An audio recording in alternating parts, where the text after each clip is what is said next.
Hi, I'm Kathleen Weber, certified and accredited EFT practitioner.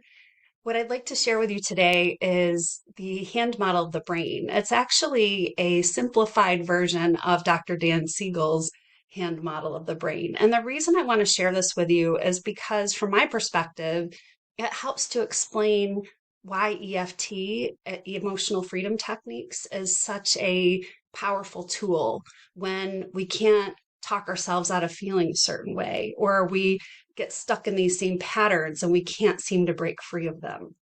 So this, we're going to pretend as a brain, and my arm represents the spine. This is where we're taking information in from the body. Now, the body remembers everything that's ever happened to us. Unlike our conscious brain does not remember everything, but our body remembers, and it's constantly scanning our environment for cues of safety or cues of danger. So that's what it's doing. And it sends that information up into the brain. So, and then up here, we have our prefrontal cortex. So this is your thinking part of your brain right here. Rational thoughts, reasoning through something, making sense of something, getting started on things, organizing projects. This is all the stuff that happens here in this prefrontal cortex. And then underneath, we have the emotion center of the brain. This is the limbic system.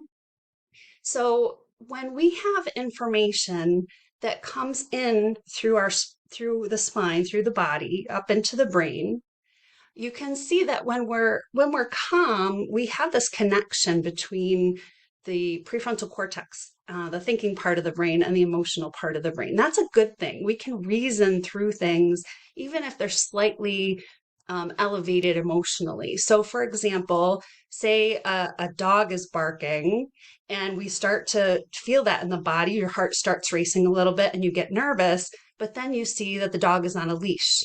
So the emotions are starting to rise, but your thinking part of your brain is able to say, "Oh, that dog is on a leash. I'm okay."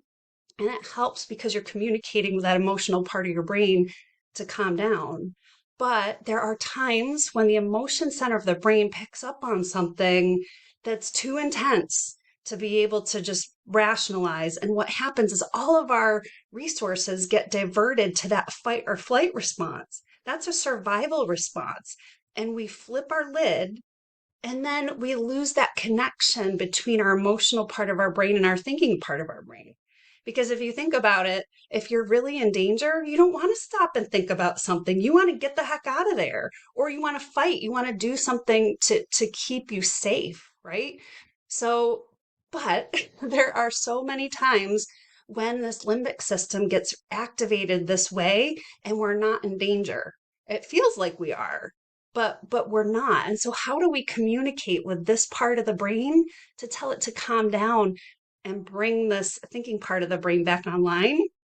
This is why I love EFT, emotional freedom techniques, because tapping on these particular acupressure points communicates with this part of the brain. It allows us to think about what we're thinking, feel what we're feeling, and acknowledge that it's okay that we're feeling this way, and we begin to calm this part of the brain down and bring this thinking part back online. I see it over and over again with my clients. I see it with myself when I use these techniques. I start to think differently when I'm using emotional freedom techniques. It calms my nervous system down, and then I have a shift in my way of thinking and some relief that follows it. So I hope this helps to explain a little bit about why EFT is such a great tool, set of tools to be able to communicate with that emotional part of the brain and our nervous system just to help us regulate. So thank you for joining me today, and feel free to visit my website, www.kathleenwebereft.com, for more information.